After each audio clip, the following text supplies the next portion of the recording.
The icy night air cut through exposed skin, but the internal pain was a much deeper cold. A silent scream tore at her throat, trapped by a fading dignity. The solid wooden door, once a portal to dreams, was now an insurmountable barrier. Outside, the city's murmur seemed to mock the forced quiet. Inside, the echo of solitary footsteps filled the void of a home that no longer felt like her own. Days dragged on, each heavier than the last, painting a mask of indifference on her face that barely concealed the open wound. A heavy envelope, bearing an imposing crest, rested untouched on the coffee table. The paper seemed to burn under her fixed gaze, promising an inevitable confrontation. Eleanor had always believed in the strength of bonds, the solidity of promises, and the beauty of a love built brick by brick. Since childhood, her life had been a carefully embroidered tapestry of simple dreams and unwavering dedication to those she loved. She grew up in a small town in rural Kentucky, where family values were the foundation of everything. Her parents, humble farmers, taught her the value of hard work and honesty, principles she carried with her like a treasure. At 18, driven by a thirst for knowledge and a burning desire to build a better future, Eleanor left the comfort of home to study in the state capital. It was there she met David, an ambitious and charismatic young man whose easy smile and determined gaze completely won her over. He was everything she imagined in a partner: intelligent, protective, and with a worldview that seemed to perfectly complement her own. Their romance blossomed quickly, transforming into a serious commitment. David, coming from a family with some political influence in the city, promised a future of stability and prosperity. Eleanor, in turn, brought him simplicity, authenticity, and a pure love he claimed he had never found before. They married in an intimate but meaningful ceremony, promising to build an empire together, not of material wealth, but of happiness and companionship. The first few years were pure euphoria. David quickly ascended in his political career, becoming a respected city councilman and, in a short time, a strong contender for mayor. Eleanor was always by his side, supporting him every step of the way, organizing charity events, participating in community meetings, and being the perfect hostess at important dinners. She was the silent force behind his success, the calm voice that advised him in moments of doubt, the safe harbor where he found refuge. However, as David's power grew, a subtle, almost imperceptible, change began to occur. Meetings became more frequent, trips longer, and time for Eleanor increasingly scarce. He began to surround himself with new people, young and ambitious aides who seemed to value image more than substance. Eleanor, with her simplicity and authentic way, began to feel a little out of place in this new universe of appearances and power games. Conversations that were once deep and full of complicity now amounted to briefings about his agenda or superficial comments about social events. She tried to ignore the small signs, attributing them to the stress of the campaign and growing responsibilities. After all, their love was strong, unwavering, wasn't it? The mayoral campaign was intense, demanding superhuman effort from Eleanor. She dedicated herself body and soul, sacrificing her own career and personal dreams to support David. She spent sleepless nights organizing rallies, visiting underprivileged neighborhoods, listening to the demands of the population, and conveying the message of hope that David represented. Her image as a potential First Lady was impeccable, elegant, discreet, empathetic, and always with a welcoming smile. The public adored her, seeing in her the representation of a strong and dedicated American woman. David won the elections by a significant margin, and the city celebrated with euphoria. Eleanor felt a mixture of pride and exhaustion. The victory was theirs, the fruit of years of work and sacrifice. She imagined that, with the election, things would calm down, that they would have more time for each other, that they could finally enjoy the life they had built. But reality proved cruelly different. The mayor's office brought a new wave of commitments, social demands, and expectations. David, now the city's mayor, was more distant than ever. The few hours he spent at home were filled with urgent phone calls, documents to review, and an endless list of tasks. Eleanor tried to adapt, seeking her place in this new scenario. She dedicated herself to social projects, to important community causes, but felt that her voice, once so valued, was now just a distant echo in the city hall corridors. The people around David, especially his new chief of staff, Patricia, a woman of stunning beauty and boundless ambition, seemed to see her as an accessory, a decorative figure. Patricia, with her subtle comments and veiled glances, began to undermine Eleanor's confidence, making her question her own worth and her role in David's life. Official dinners became a torment. Eleanor, who had always felt comfortable in any environment, began to feel observed, judged. The curious glances, the muffled whispers, the veiled comparisons to other younger and modern women hit her like poisoned arrows. She began to realize that her image, once an asset, was now seen by some as an obstacle.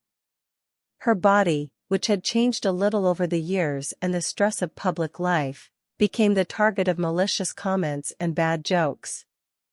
David, once so attentive, seemed not to notice or, worse, deliberately ignore her suffering. He was immersed in his new world of power and recognition, and Eleanor felt increasingly invisible, a shadow in her own home. Loneliness began to set in, a silent and relentless companion. The last straw came at a gala event, a night that was supposed to celebrate the success of David's administration. Eleanor had chosen an elegant but discreet dress, trying to feel comfortable amidst so much ostentation. However, upon arriving, she realized that the glances were not of admiration, but of scrutiny. Patricia, dazzling in a dress that seemed designed to steal the show, did not miss the opportunity to make a scathing comment about Eleanor's discretion, in a tone that suggested inadequacy. David, instead of defending her, merely offered an awkward smile, looking away. At that moment, Eleanor felt the ground disappear beneath her feet. The public humiliation, David's indifference, Patricia's veiled malice, everything combined in a devastating blow. She felt exposed, vulnerable, as if she were naked before a judging crowd. The pain was physical, a tightness in her chest that barely allowed her to breathe. She discreetly retreated to a corner, tears fighting not to fall. That event, which should have been a milestone of celebration, became the stage for her deepest humiliation. Eleanor sought refuge in one of the less crowded ballrooms of the gala event, looking for a minimum of privacy to contain the torrent of emotions that overwhelmed her. The sparkle of the crystal chandeliers seemed to intensify the darkness settling in her soul. Every laugh echoing from the main ballroom, every melody from the orchestra, sounded like an affront, a cruel reminder of her loneliness amidst the crowd. She felt the weight of the gazes that pursued her, even when no one was around, a constant sense of scrutiny that suffocated her. The image of David looking away, of Patricia smiling with disguised satisfaction, etched itself into her mind like a deep scar. It wasn't just the public humiliation, but the silent betrayal of the one who should have been her safe harbor that tore her apart. That event, which should have been the culmination of a shared journey, transformed into the stage of her deepest disillusionment. She remained there for what seemed like an endless time, observing the scene through a crack in the heavy curtain. David, now without her by his side, seemed more at ease, more radiant, surrounded by aides and important figures, with Patricia always a few steps away, smiling and gesturing with a poise Eleanor had never possessed. The scene was a punch to the gut, confirmation that her place in that world was becoming obsolete. The decision to leave was impulsive, a cry for help from her wounded soul. Without saying goodbye to anyone, she slipped out of the ballroom, ignoring the few curious glances that crossed her path. The official driver, accustomed to taking her home after events, waited patiently. In the car, the silence was deafening, broken only by the sound of the light rain that began to fall, washing the city streets, but not the stain on her heart. Upon arriving home, the mansion that had once been the home of her dreams now seemed like a cold, impersonal mausoleum. Eleanor climbed the stairs without turning on the lights, guided only by memory and the darkness that enveloped her. In the bedroom, she took off the dress that seemed to suffocate her, throwing it into a corner as if it were a burden. She looked at herself in the mirror, and what she saw was not the woman David had loved, nor the talented architect she once was. She saw only a shadow, with swollen eyes and a face marked by pain. That body, which had been the target of so many comments, now seemed an empty shell, without purpose. The night was long and sleepless, filled with a whirlwind of thoughts and the overwhelming feeling of abandonment. She felt like a museum piece, admired for its history, but forgotten in its present relevance. The days that followed were a blur of self-imposed isolation. Eleanor closed herself off in her home office, pretending to be immersed in architectural projects that never materialized. She avoided phone calls, messages, David's few attempts at contact, which seemed more perfunctory than genuine. He, in turn, seemed absorbed by the demands of the mayor's office, and her absence from public events was justified by health problems or urgent commitments, excuses she knew were just a facade for the uncomfortable truth. The house, once full of life and laughter, was now a sanctuary of silence, where Eleanor wandered like a ghost. Loneliness was her only companion, and she embraced it, for it seemed less painful than the company of those who had hurt her. Each day, the distance between Eleanor and David grew, not just physically, but emotionally. Their few interactions were cold, formal, devoid of any warmth or intimacy. He talked about the mayor's office, about his plans, about the difficulties he faced, but never asked about her feelings, about the emptiness that consumed her. Eleanor, in turn, no longer had the strength to pretend, to fight for attention that seemed lost. She felt invisible, a decorative figure whose function had expired. The pain of rejection was a heavy burden, preventing her from moving forward, from finding a new purpose. She clung to the memory of the old David, the man who loved her unconditionally, but that image faded each day, replaced by the distant and indifferent figure he had become. Eleanor's life was reduced to a monotonous routine, waking up, trying to work, eating alone, and spending sleepless nights, reliving every moment of pain and humiliation. She stopped taking care of herself, dressing up, caring about the image reflected in the mirror. Her body, once a source of insecurity, was now a reflection of her state of mind, tired, neglected, forgotten. Sadness settled into every cell of her being, transforming her into an unrecognizable version of herself. Hope, once a vibrant flame, was now just a dying ember, threatening to go out at any moment. She knew she needed to do something, that she couldn't continue living in that prison of pain and isolation, but the strength to react seemed to have completely vanished. Inertia was a dangerous embrace, pulling her deeper and deeper into the abyss. The mansion, once a refuge, had become a gilded cage for Eleanor. After the gala event night, David's presence at home was even more sporadic, and when he was there, the atmosphere was chillingly cold. Excuses for her absence from public events became more elaborate, but Eleanor knew they were just smokescreens for the truth that was unfolding. She isolated herself further, seeking refuge in the most distant rooms of the house, where silence was her only confidant.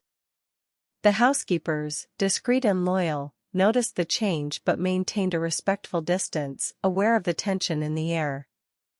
Eleanor spent hours in her old office, no longer drawing designs, but just staring into space, trying to process the avalanche of feelings that consumed her. The pain of public humiliation and David's indifference had turned into an open wound, throbbing with every beat of her heart. One rainy afternoon, while David was in yet another of his endless meetings at City Hall, Eleanor decided to organize some old documents that were in a forgotten box at the back of a closet. They were papers from when the construction company was just starting, memories of a time when they were an inseparable team.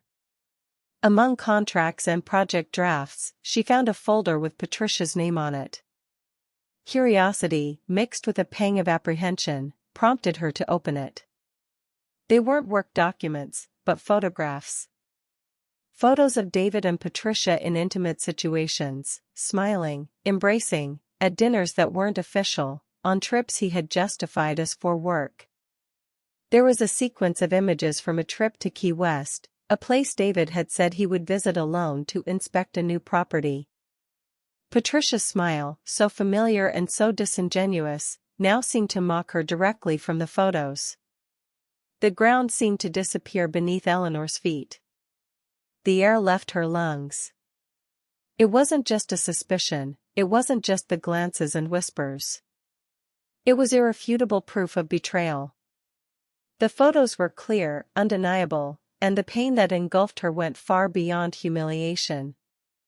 It was the pain of broken trust, of blatant lies, of the destruction of everything she believed she had built. The love, the partnership, the shared dreams, everything shattered into 1,000 pieces before her eyes. She felt a chill run down her spine, a cold that didn't come from the air conditioning, but from her soul. That man, whom she had loved with such intensity, whom she had supported every step of his ascent, was a stranger, a liar, a traitor. Anger began to bubble up, mixed with sadness, with a sense of nausea that made her stagger. Eleanor sat on the cold office floor, the photos scattered around her like shards of glass. Each image was a stab, each smile from David and Patricia, a dagger in her heart. She remembered David's subtle comments about her appearance, the times he left her alone at events, the flimsy excuses for his absences. Everything fit together now, forming a cruel mosaic of deceit and contempt. Eleanor's naivety, her unwavering faith in David's love, now seemed like a cruel joke. She had been blind, or perhaps, had chosen to be blind, for fear of facing the truth. That moment marked the end of an era, the point of no return in her life. The woman who believed in fairy tales and eternal promises died there, on that cold floor, under the weight of betrayal. The decision to confront David was not immediate. First came the shock, the denial, the desperate attempt to find an explanation, a justification for what she saw. But there was none. The images were too explicit, the complicity between them too evident. Eleanor spent the rest of the afternoon in a state of stupor, the photos in her hands, her heart in tatters. She didn't cry. The tears seemed to have dried up, replaced by a cold anger and a determination she didn't know she possessed. The pain was so intense that it transformed into a kind of anesthesia, allowing her to think with frightening clarity.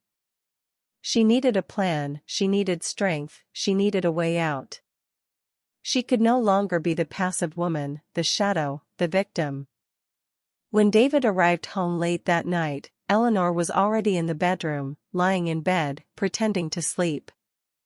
She heard his footsteps in the hallway, the sound of the key, the silence that followed. He entered the room, and she felt his gaze on her for a brief moment, before he turned to the bathroom. Eleanor felt a shiver of repulsion. How could he act with such normalcy, with such indifference, knowing what he was doing? The hypocrisy was a poison that suffocated her. She knew the confrontation would be inevitable, but she needed to choose the right moment, the right place, so that her words would have the impact they deserved. This was not the time for an emotional outburst, but for a cold, calculated strategy. The pain was still there, but now it was accompanied by a newfound strength, a flame that was beginning to burn within her. The night dragged on, and Eleanor couldn't close her eyes. She replayed in her mind every detail of the photos, every lie from David, every malicious comment from Patricia. The image of the mayor's wife that she had worked so hard to maintain now seemed like a cruel joke. She felt used, disposable, a stepping stone in David's ambition. But amidst all this pain, a small seed of resilience began to sprout. She would no longer be the silent victim. She would not allow David and Patricia to destroy her. This was the end of an era, but also the beginning of another. An era of rediscovery, of strength, of a fight for her own dignity. The decision was made, she would face the truth, no matter how painful it was. The morning after the discovery of the photos dawned gray, reflecting Eleanor's state of mind. She came down for breakfast with an artificial calm, a mask of indifference that hid the storm raging within her. David was already at the table, absorbed in his tablet, as usual. He barely looked up when he saw her, mumbling a hurried good morning before returning to his tasks. Eleanor watched him, every detail of his face, trying to find the man she once loved, but saw only a stranger, an imposter. Anger and pain mingled in a bitter cocktail, but she forced herself to maintain composure. This was not the time for an outburst.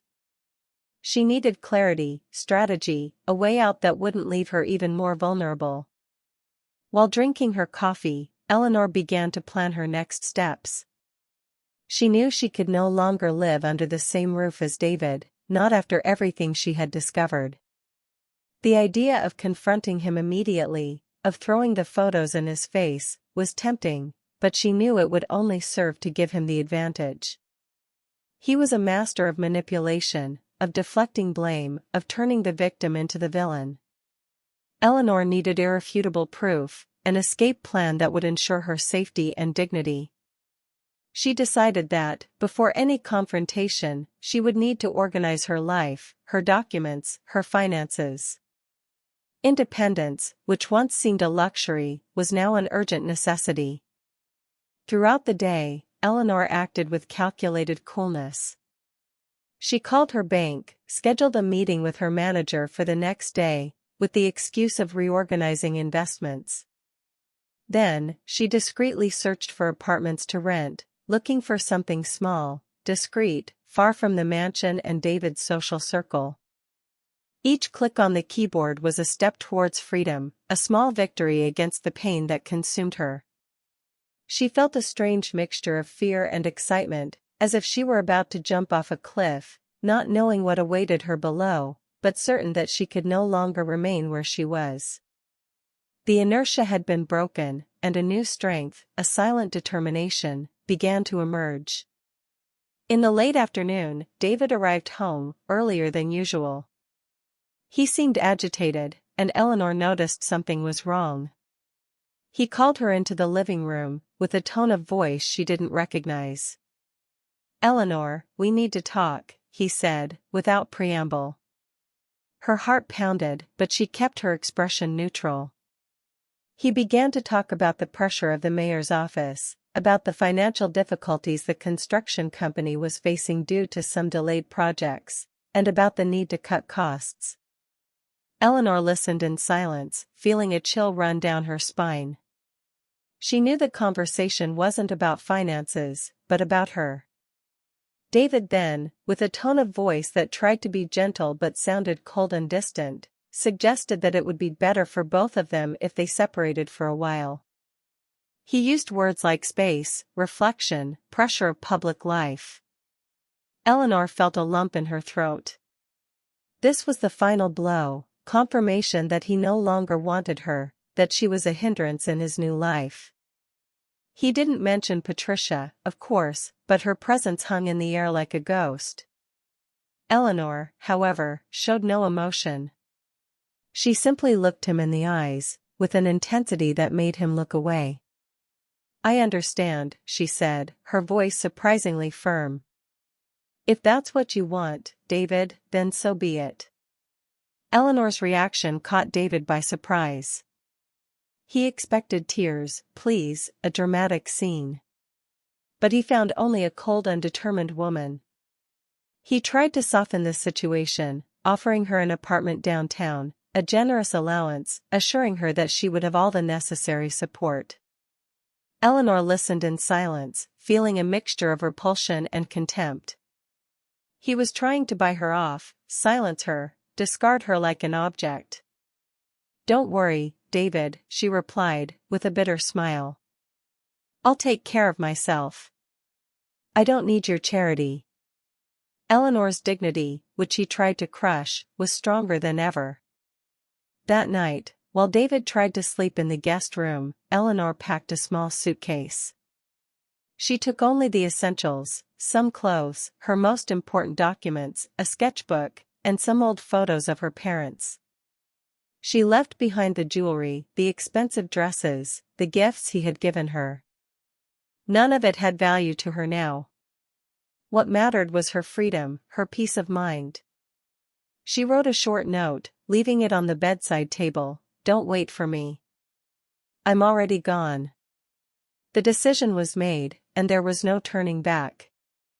The pain was still there, but now it was accompanied by a sense of relief, of a weight that had been lifted from her shoulders.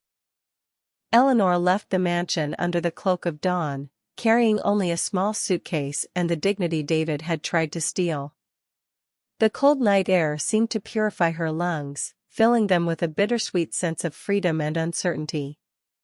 She took a taxi to a simple hotel downtown, an anonymous place where she could hide from the world and, especially, from herself for a few days. The room was small but clean, a stark contrast to the oppressive luxury she had left behind. That first night, she couldn't sleep. Eleanor's mind was a whirlwind of thoughts, reliving every humiliation, every lie, every moment of indifference.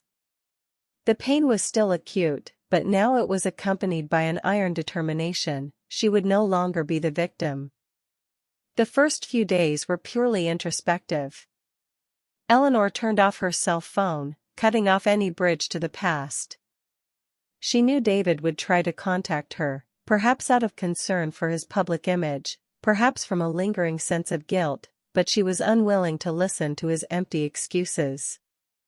She spent hours walking through the city's busy streets, observing people, shops, buildings, seeking inspiration and a sense of belonging she had lost.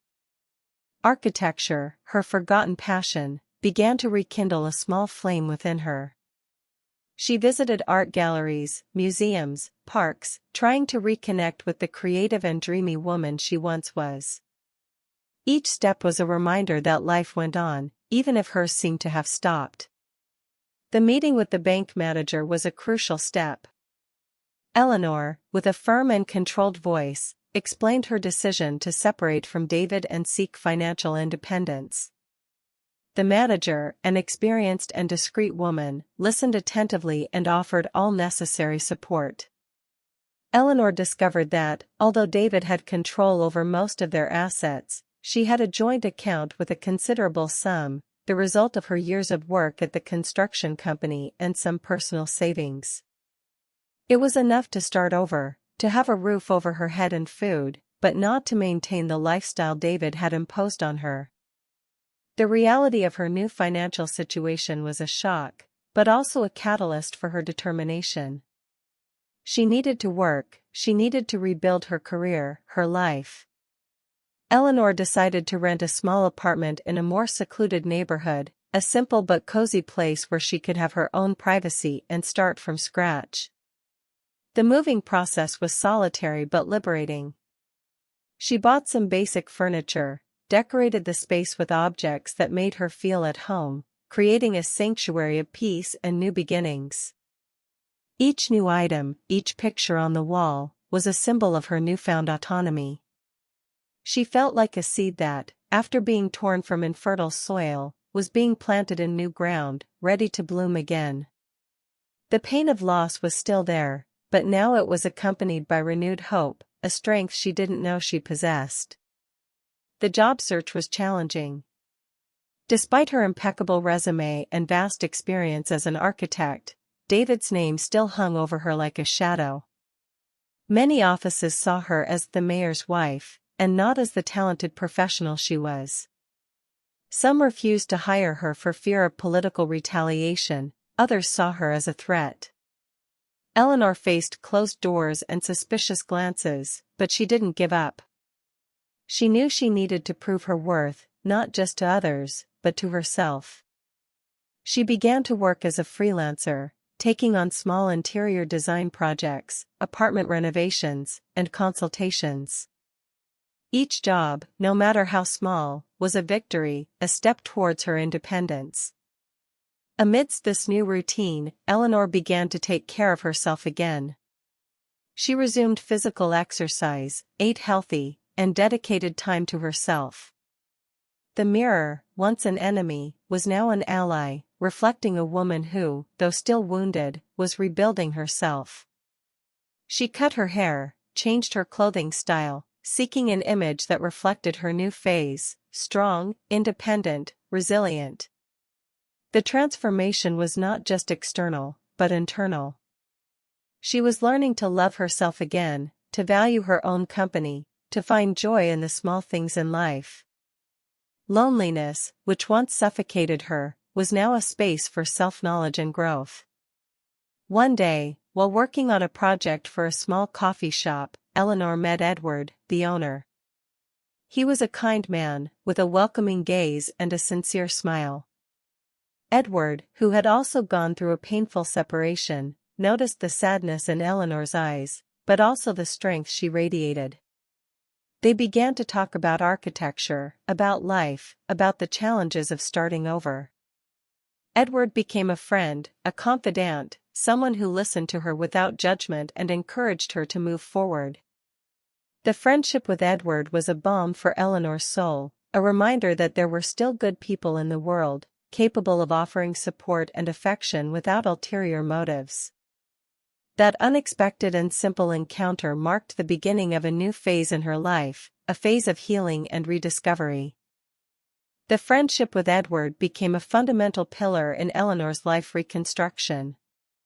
He not only listened to her with genuine attention but also encouraged her to explore new facets of her passion for architecture. Edward, with his charming and welcoming coffee shop, offered Eleanor the opportunity to design a small expansion of the space, an annex for cultural events and workshops.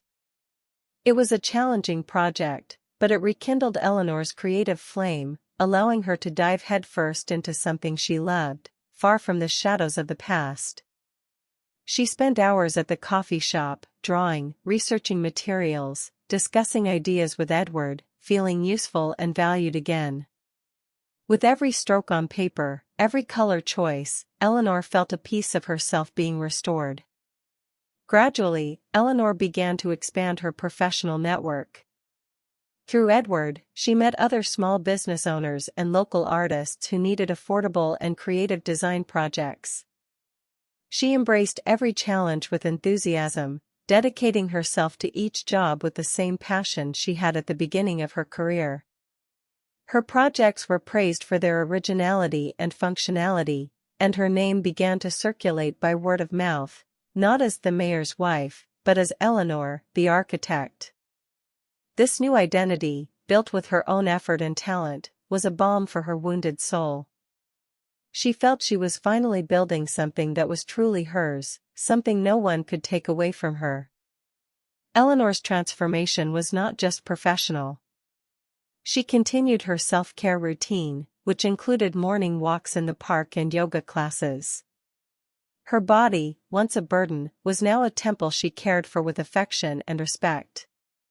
She discovered the pleasure of cooking for herself, experimenting with new recipes and enjoying healthy and delicious meals.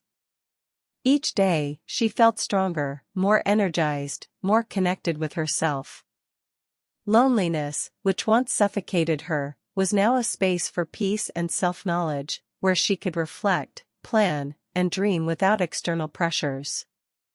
She was learning to love her own company, to find joy in the simplicity of life. Meanwhile, David's life continued to be exposed in local news. Newspapers and news portals were full of reports about problems at City Hall, delays in public works, and growing criticism of his administration. Eleanor read the news with a mixture of detachment and a pang of sadness for what they once were. She no longer felt anger, only deep disappointment.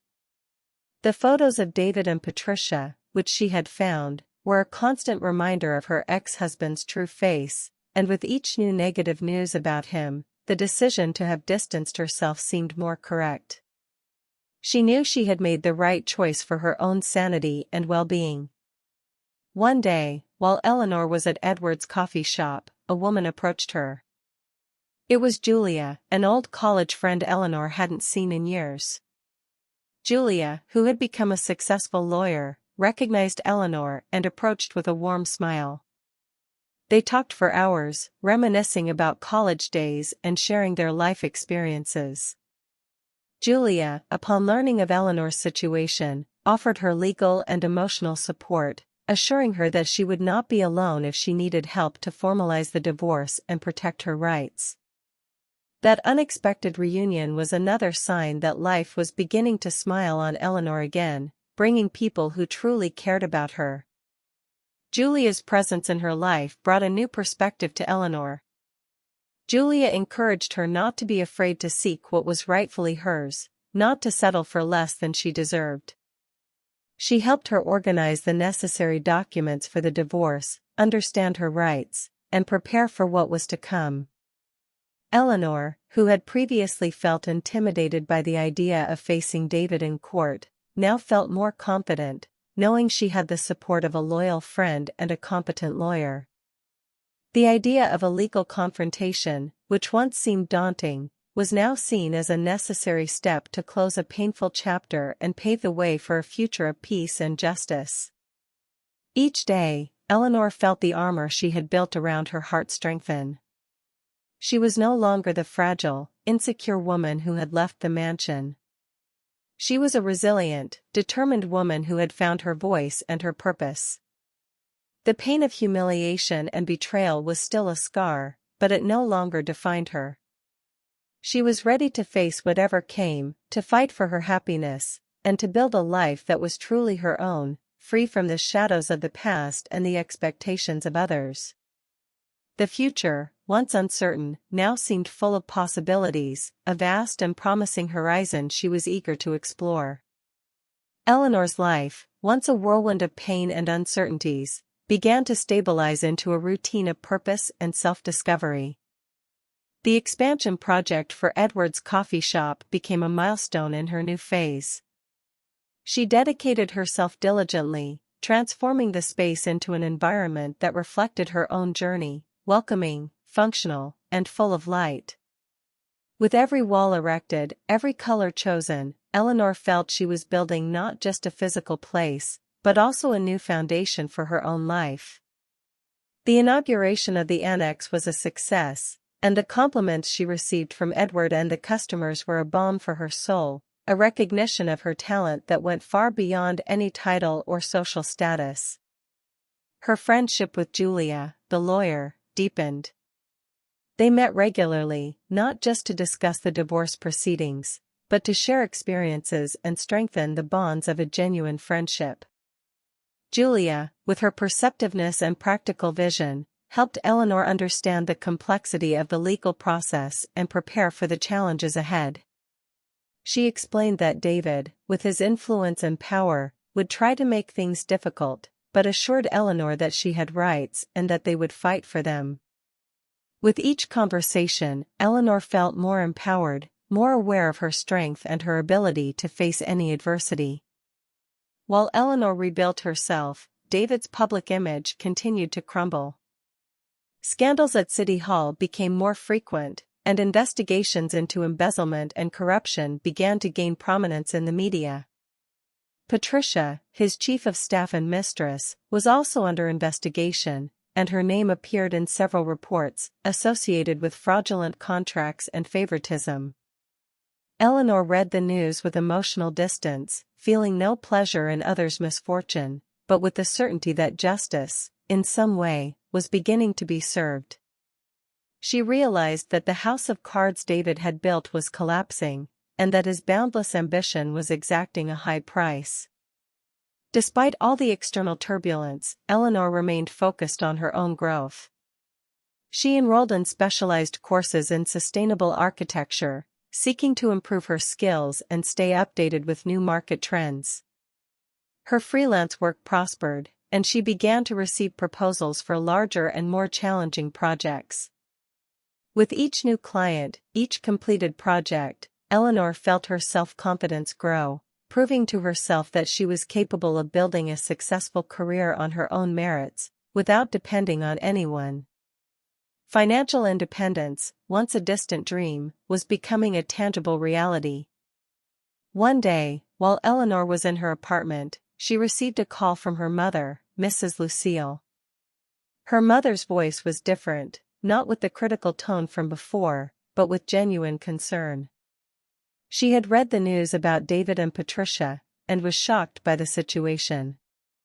Mrs. Lucille expressed her regret for not having noticed Eleanor's suffering sooner and for having worried so much about appearances. She asked for forgiveness and offered her unconditional support. The call was a moment of healing for Eleanor, a reunion with her roots and with her family's love. She realized that, despite all her flaws, her mother loved her and was there for her. The conversation with Mrs. Lucille brought new relief to Eleanor. She felt that a part of her past was being healed, that old wounds were beginning to scar. Her mother's acceptance, which once seemed so distant, was now a reality. Eleanor realized that true strength did not come from others' approval, but from self-acceptance. She was ready to forgive, not only her mother, but also herself, for having allowed herself to be so vulnerable and for having ignored the warning signs. That moment marked the beginning of a new phase in her healing process, a phase of forgiveness and liberation. With Julia's support, Eleanor and her lawyer began to prepare the divorce documentation. Julia advised Eleanor not to underestimate David, that he would do everything to protect his image and his assets. They gathered all evidence of the betrayal, including the photos, and documented every step of David's neglect and abandonment. Eleanor was determined to fight for her rights, not for revenge, but for justice. She wanted to ensure that David did not go unpunished for his actions and that she could restart her life with dignity and security. The legal battle would be long and arduous, but Eleanor was ready to face it, with her head held high and her heart strengthened. Eleanor's determination solidified each day. Julia's support was invaluable, not just as a lawyer, but as a friend who helped her see her own strength. They met in Julia's office, a modern and elegant space that conveyed confidence and professionalism. On the table, piles of documents, bank statements, and the photos Eleanor had found, now organized and catalogued as irrefutable evidence. Julia explained the next steps, the formal divorce notification, the request for asset division, and the demand for alimony that would ensure Eleanor maintained a dignified standard of living, considering her years of dedication to David's career and image. Eleanor listened with surprising calm, feeling that she was finally taking control of her own life. The news of Eleanor's divorce petition hit David like a bolt from the blue. He did not expect such a firm and organized reaction from her. His first reaction was disbelief, followed by suppressed fury. He tried to call Eleanor, but her number was blocked. He sent messages, emails, but received no response.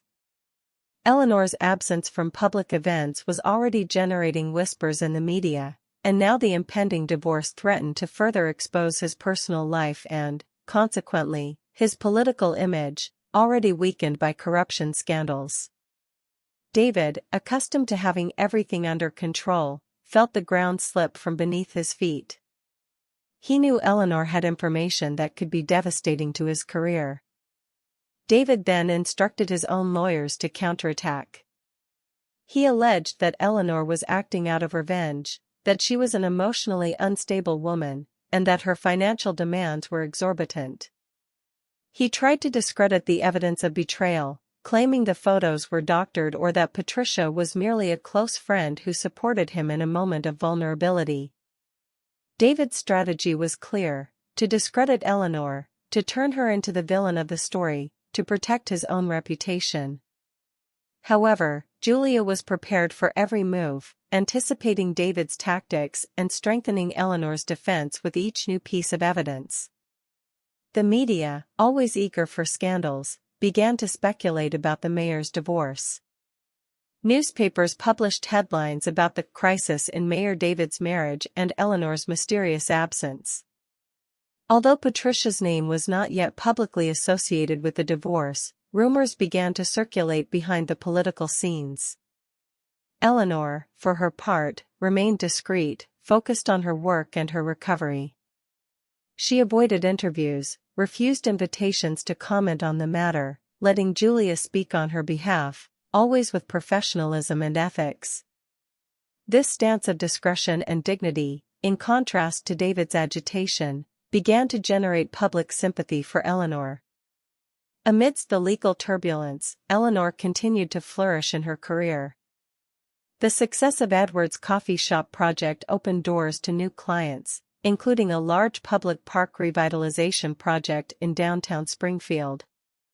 It was a huge challenge, but Eleanor embraced it with enthusiasm, seeing in it an opportunity to leave her mark on the city in a positive and lasting way.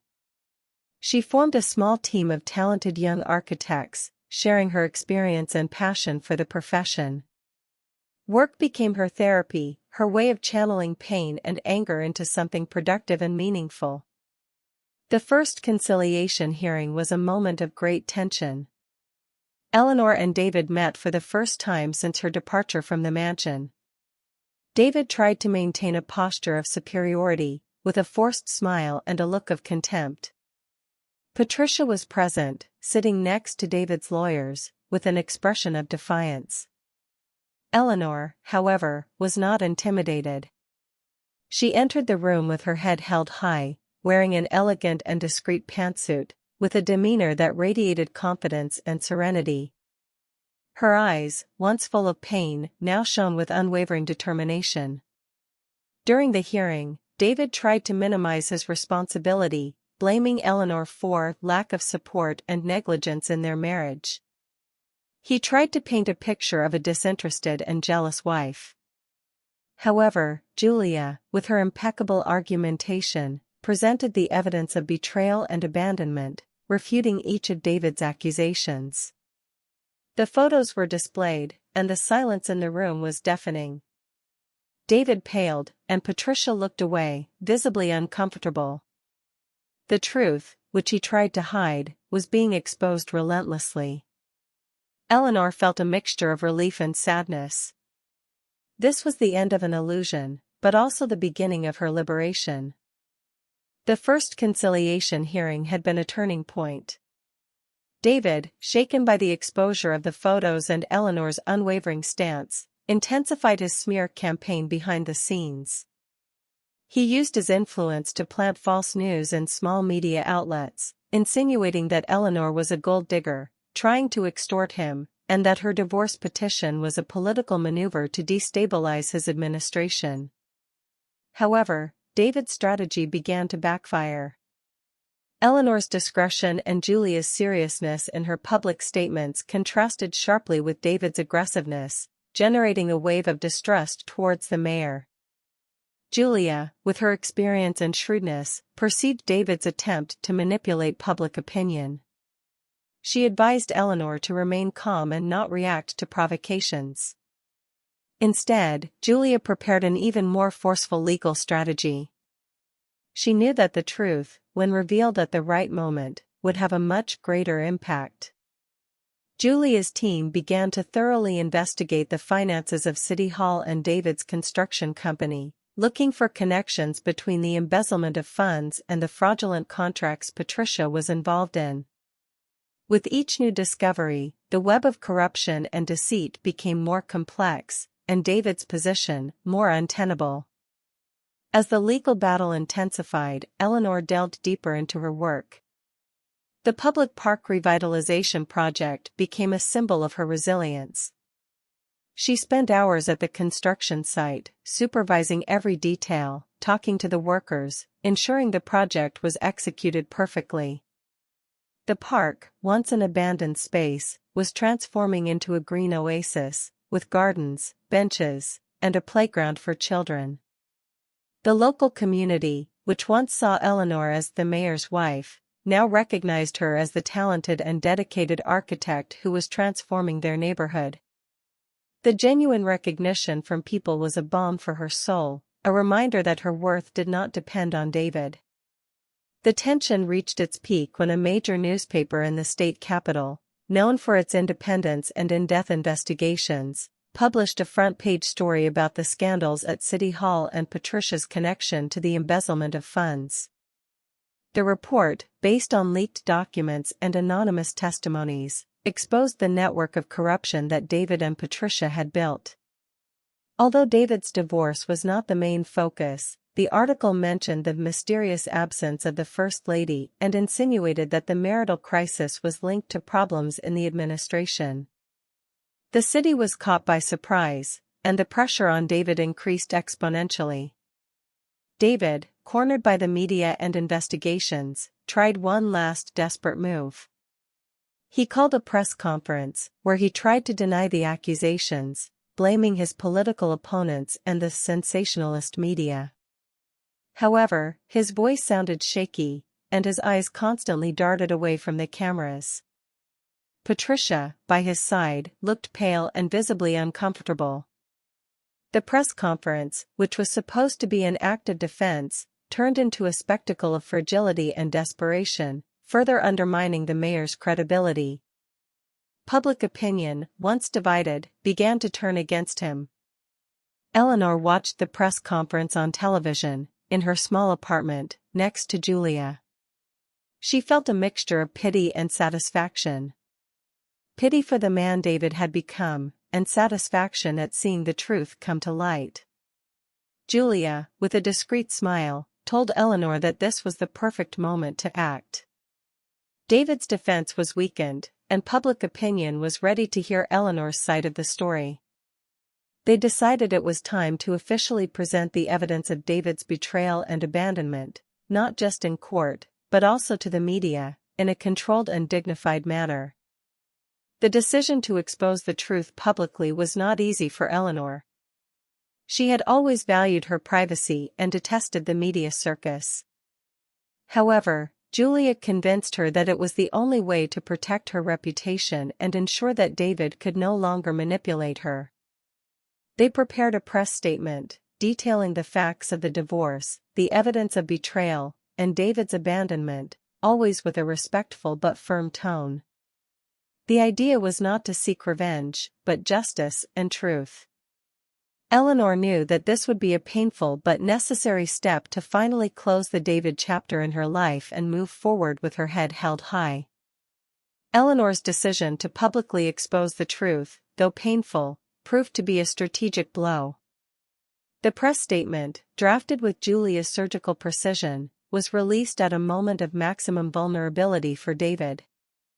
The major newspaper's article, which had already exposed corruption at City Hall, paved the way for the avalanche that was to come. Eleanor's text, which sought not revenge but justice and the restoration of her dignity, detailed years of dedication by David's side, the sacrifice of her own career, public humiliation, and finally, the discovery of his betrayal with Patricia, all corroborated by irrefutable evidence. The news exploded in the media like a bomb, dominating headlines and social media. The public reaction was immediate and overwhelming. Eleanor's story, that of a discreet and dedicated woman betrayed and humiliated by her ambitious husband, deeply touched people's hearts. Messages of support flooded her social media, and the hashtag #StandWithEleanor became one of the most trending topics. David's image, already tarnished by corruption scandals, completely collapsed. He was portrayed as a hypocritical politician and an unfaithful husband, a man who used and discarded the woman who helped him build his empire. Patricia, in turn, was subjected to a barrage of criticism and accusations, associated not only with the betrayal but also with the corruption schemes at City Hall.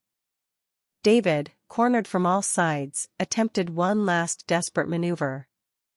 He called a new press conference, this time with Patricia by his side, to try to deny Eleanor's accusations and defend himself against the corruption charges. However, the press conference was a disaster. David, visibly shaken and lacking credibility, stammered and contradicted himself, while Patricia, with a pale face and teary eyes, could barely meet the camera's gaze. David's attempt to play the victim and discredit Eleanor only served to intensify public outrage. The reversal of humiliation was complete. The woman he tried to silence and discard was now the voice of truth, and he, the exposed villain. Amidst all the media chaos, Eleanor maintained her serenity. She refused all interview invitations, preferring to speak only through Julia, who became her official spokesperson. The lawyer, with her firm demeanor and concise statements, reinforced the image of a dignified Eleanor seeking justice, not spectacle. This strategy of discretion and narrative control was crucial to maintaining public sympathy and delegitimizing David's attempts to distort the truth. Eleanor knew that the real battle was yet to come in court, but the victory in public opinion was already a giant step in her redemption. The pressure on David became unbearable. In addition to the political and personal crisis, corruption investigations advanced rapidly, with new evidence emerging daily. His political allies began to distance themselves, fearing being dragged into the scandal. David's construction company, once a symbol of success, now faced serious financial and reputational problems, with contracts being cancelled and investors withdrawing their support. The life he had built on lies and boundless ambition was crumbling before his eyes, and he had nowhere left to run. The emotional turning point for Eleanor was profound. The pain of betrayal and humiliation had not completely disappeared, but now it was accompanied by a sense of justice and a newfound power. She was no longer the invisible woman, David's shadow. She was Eleanor, the talented architect, the strong and resilient woman who had faced adversity and emerged stronger. The belated recognition of her strength and her truth, not only from the public but from herself, was the greatest reward. She felt she had regained her voice, her identity, her dignity. Eleanor's symbolic return to public life, not as the mayor's wife, but as a respected professional and an inspiring woman, was marked by the inauguration of the park she had revitalized. The event, simple and moving, was attended by the local community, Edward, Julia, and her mother, Mrs. Lucille, who embraced her with tears in her eyes. Eleanor, with a genuine smile, cut the ribbon, feeling the warmth of people's recognition and affection. That moment, so different from the gala event that marked her humiliation, was proof that she had risen again, that she had transformed pain into strength, and that her future was hers to build. The inauguration of the park revitalized by Eleanor was an event of great significance, not only for the community but for herself. The genuine recognition and affection of the people were a balm for her soul, a stark contrast to the coldness and humiliation she had experienced alongside David. While Eleanor celebrated her personal and professional victory, the net tightened around David. Accusations of corruption accumulated, evidence of betrayal became undeniable, and the pressure from the media and public opinion was overwhelming. The prosecutor's office opened a formal inquiry against him and Patricia, and David's construction company faced an unprecedented crisis, with halted projects and investors fleeing. The divorce trial of Eleanor and David was marked by palpable tension. The courtroom was packed with journalists, curious onlookers, and supporters of Eleanor, who had become a symbol of resilience and justice. David, accompanied by his lawyers, entered the room with an arrogant posture, but his eyes revealed fear and desperation. Patricia, visibly distraught and with her career in ruins, sat in a corner, trying to go unnoticed. Eleanor, in turn, entered with her head held high, wearing an elegant and discreet pantsuit, with a serenity that radiated strength and dignity. She sought not revenge, but truth and justice. During the trial, Julia, with her eloquence and impeccable argumentation, presented all the evidence of David's betrayal, the photos, the bank statements proving exorbitant expenses with Patricia, and the testimonies of City Hall employees who witnessed the extramarital affair. She also detailed Eleanor's abandonment, the sacrifice of her career, and the public humiliation she had suffered. With each new piece of evidence, David shrank in his chair, his image as an upright and powerful man crumbling before everyone. Patricia, in turn, tried to defend herself, but her words sounded empty and lacked credibility. The most impactful moment of the trial was when Eleanor was called to testify. With a firm and emotional voice, she told her story, from the beginning of her relationship with David, their shared dreams, her dedication to his career, to the discovery of the betrayal and public humiliation. She spoke about the pain, the isolation, the feeling of having lost herself, but also about her journey of rediscovery and empowerment. Her words deeply touched the hearts of those present, and many journalists and members of the public could not hold back tears. Eleanor's truth was undeniable, and her dignity, unshakable. David, in his turn to testify, once again tried to discredit Eleanor, accusing her of lying and acting out of revenge. He tried to minimize his responsibility, blaming the pressure of public life and the fragility of their marriage. However, his words sounded empty and unconvincing, in contrast to Eleanor's sincerity and emotion. The judge, an experienced and impartial man, listened to everything attentively, and the scales of justice began to tip in Eleanor's favor. The truth, which David had tried to hide for so long, was being exposed relentlessly, and he had nowhere left to run. The divorce judgment was rendered with clarity and justice. The judge granted Eleanor a fair division of assets, including a significant portion of David's construction company, which she had helped build, and alimony that ensured her financial security.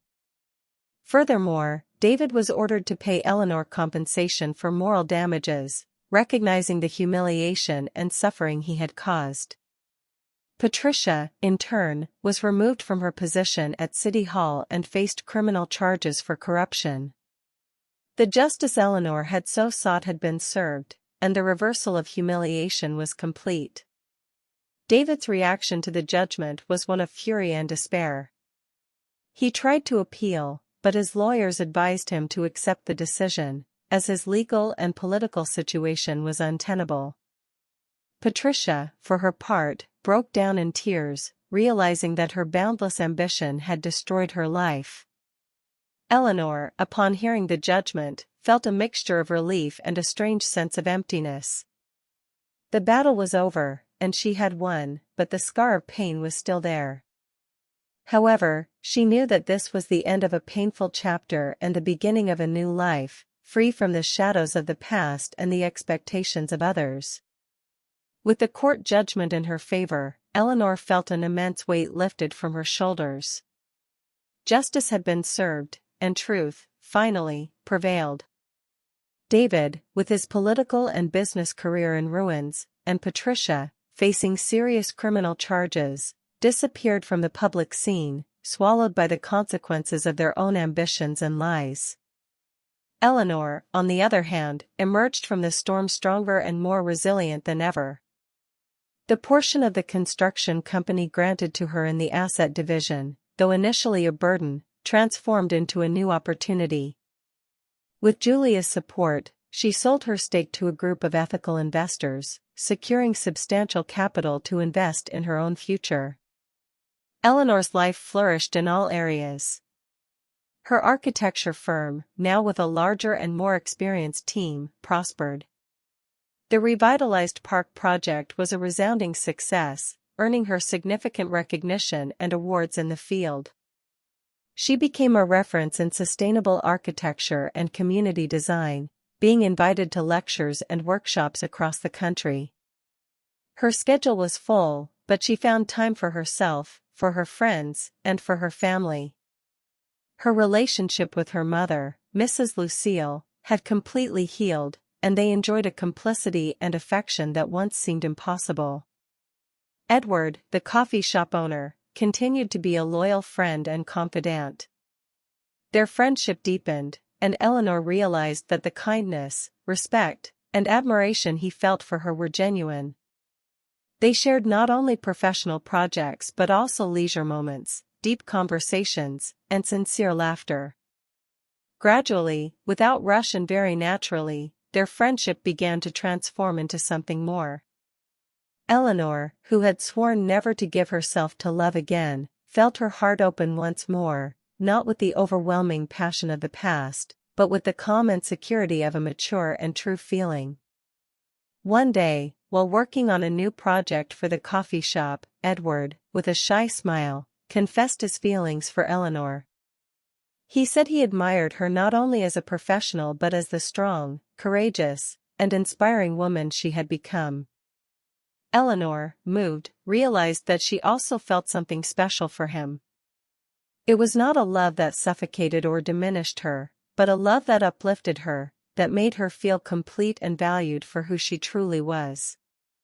They decided to give the relationship a chance, building it on the solid foundations of friendship, respect, and mutual admiration. Eleanor's life was now a testament to overcoming adversity and redemption. She had transformed the pain of humiliation and betrayal into a driving force for her own transformation.